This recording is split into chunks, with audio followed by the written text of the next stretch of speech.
Hello friends, in today's video, let us learn free electron theory. Until now, we were dealing with the structure of the crystal and diffraction in crystal. In order to understand the properties of the crystal and the structure in a more detailed manner, we have to analyze the behavior of electrons in them. Free electron theory is a theory trying to explain the behavior of electrons and the properties of the solids based on that. Now there are mainly two branches for the free electron theory, the classical and quantum branch. Classical free electron theory was developed by Drude and Lorentz in the 1900s. They tried to explain free electron theory based on classical theories, classical principles. Now in 1928, Sommerfeld developed quantum field free electron theory by including quantum principles to explain the behavior of electrons. Now moving on to classical free electron theory developed by Drude and Lorentz.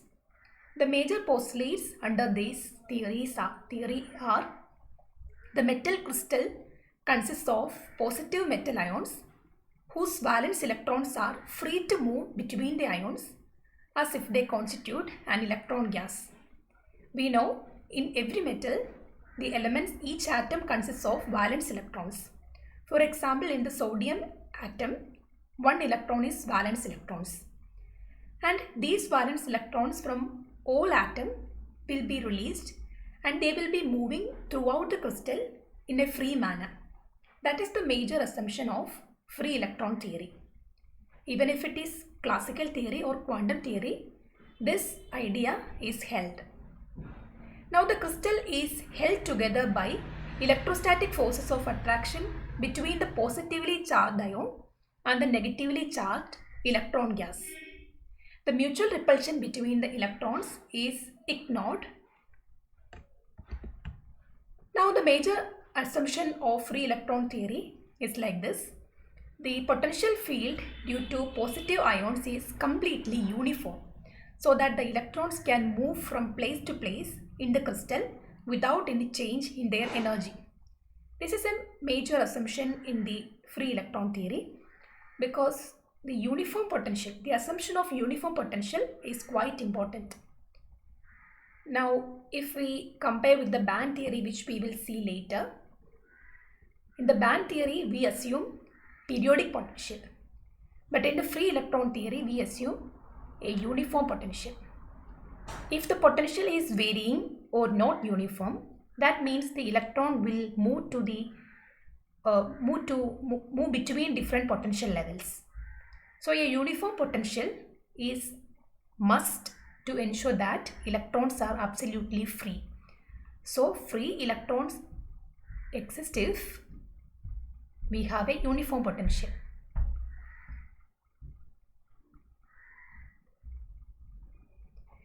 Now, the movement of free electrons obey the laws of the classical kinetic theory of gases.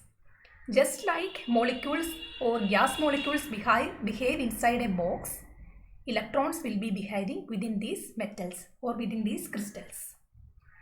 And the electron velocities in a metal obey the classical Maxwell-Boltzmann distribution of velocities. We know Maxwell-Boltzmann statistics, and MB statistics is based on classical principles.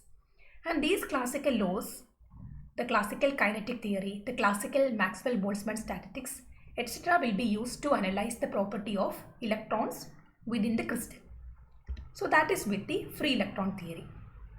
Now let us see the movement of electrons within the crystal. So here you can see the red dots represents the metal atoms, the positively charged metal ions. Now the blue moving charges are the electrons. You can see the electrons are moving freely through the crystal. So this is the major assumption of a free electron theory. Electrons will be moving like gases through the crystal.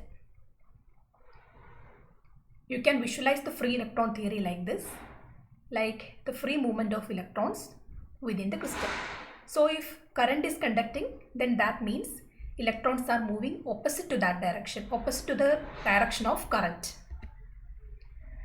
But the classical theory could not explain all the properties of the crystal, all the properties of the metals. For example, the properties such as photoelectric effect, Compton effect, blackbody radiation, all these properties are quantum properties of the metal or the solids. These properties could not be explained by classical free electron theory. That is one of the drawback of this theory. Now the second drawback is that if we calculate the specific heat of metals, the obtained value is different from the experimental value. We will see more about that later. So in the calculation of specific heat of metals, the classical free electron theory is not satisfactory. Now the electrical conductivity of semiconductors or insulators could not be explained by this model. According to free electron theory, if there are free electrons, they should be freely moving and hence all materials should be freely conducting. But the difference between conductors, semiconductors and insulators would not be explained if we assume that model. So that is a drawback of classical free electron theory. The classification of materials into conductors, semiconductors and insulators could not be made according to this theory. Now the classical free electron theory is able to explain the Widman-Franz law to a large extent, but when we come to low temperature range, the theory does not hold good. Another drawback is ferromagnetism couldn't be explained by this theory. So these are the major drawbacks of classical free electron theory. But many other properties could be successfully explained by this theory. Now moving on to the quantum free electron theory. It was later made to rectify the defects of classical free electron theory. In 1928, Sommerfeld published the quantum free electron theory. The major assumptions are slightly different. Here we try to analyze the movement of free electrons within the crystal based on quantum theories. We will be using quantum principles to analyze the motion of free electrons. The motion of free electrons is just like as mentioned in classical free electron theory.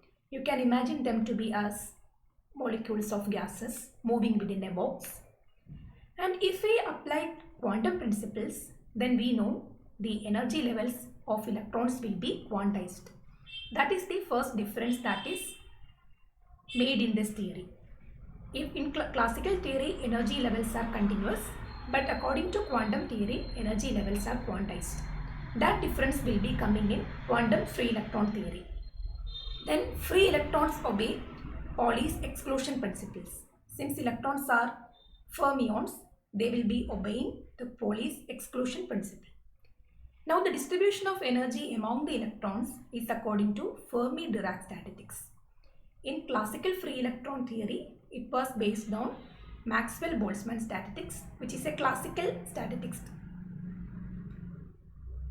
Now FD statistics incorporates Pauli's exclusion principle and other quantum theory.